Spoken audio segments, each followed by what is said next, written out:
અંબાજી દાતા પંથકમાં વરસાદે સર્જી તારાજી, ખેડૂતો પાયમાલ।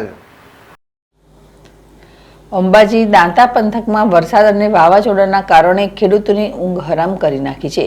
જોકે દાંતા તાલુકામાં મહત્તમ બાજરી, મગ, મકાઈ, ઘઉં જેવા પાક લેવાતો હોય છે। તેમાં ઘઉં અને મકાઈનો પાક શિયાળામાં લેવાતો હશે, તેથી તે પાક લેવાઈ ગયો।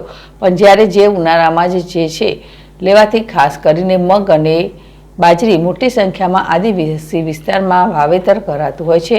સાથે કેટલાક ખેડૂતો છે જે બાગાયતી ખેતી કરે અને જેમાં ખાસ કરીને કેરીને દેશી કેરીનો પાક વધારે લેતા હોય છે।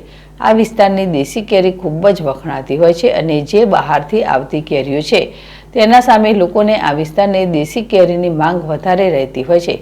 પણ આ વખતે જે રીતે વાવાઝોડુંને કમોસમી વરસાદ જોવા મળી રહ્યો છે તેને લઈને ખેડૂતોને રાતા પાણીએ રોવાનો વારો આવે તેવી પરિસ્થિતિ જોવા મળી રહી છે।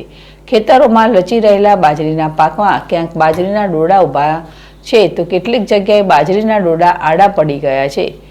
તે ફરી ઊભા થઈ શકશે નહીં અને તે પાક વેસ્ટ એટલે કે નકામું જશે।